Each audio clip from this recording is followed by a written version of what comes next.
I got here a 2005 Scion TC.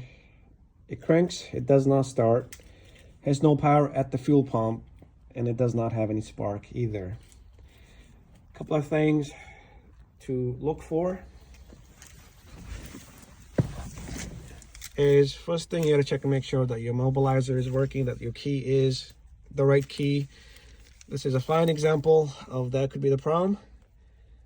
It's a broken key, but this one has a chip in it. There's a little notch. The security light is blinking, but once you insert the right key, it'll be on steady for a second.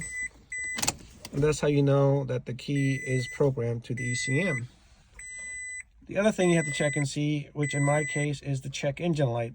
Once you turn the key on, check and make sure that the light comes on, the check engine light. In my case, the check engine light was not coming on. So a couple of things to check. Check some of the fuses, especially the 15 amp fuse ignition 2 and the MET ignition 2, which is 30 and 31, 10 amp and 15 amp. I recommend checking all the fuses in case, and then the ECU ignition 10 amp. These fuses are located right here, underneath, right behind the OBD2 connector.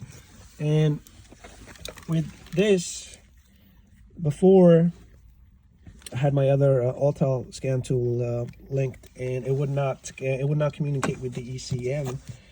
So all these fuses are fine. The key is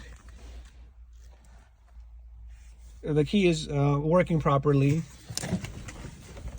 A couple of other things that you have to check is some of the fuses here. So this is a 20 amp ignition fuse. There's this one, a 40 amp. You have the ignition relay and the EFI relay. You have to check and make sure they work. This is the horn relay.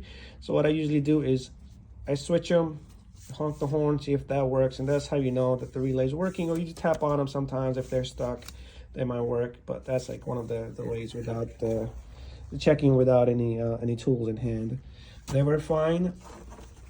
The other thing that you have to check and see is the connections underneath. So with this one, there's 4 tabs that you have to press them in to get it out of this box. And you have to look underneath and check and make sure there's no corrosion. This is a fine example of not having a wheel well, so water could splash right into it, cause it to corrode. And the other thing you have to check and see, these are repairs done before. You have to check and make sure that all the wires that are there connected. So there's a couple of these wires directly underneath, that you would have to go in and physically check and see if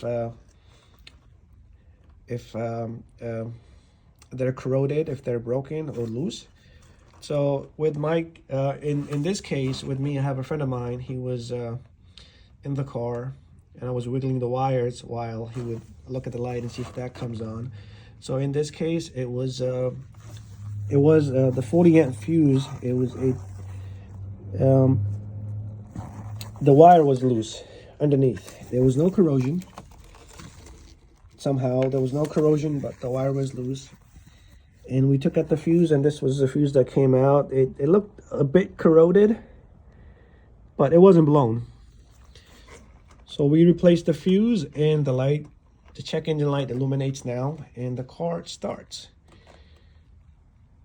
So hopefully this helps.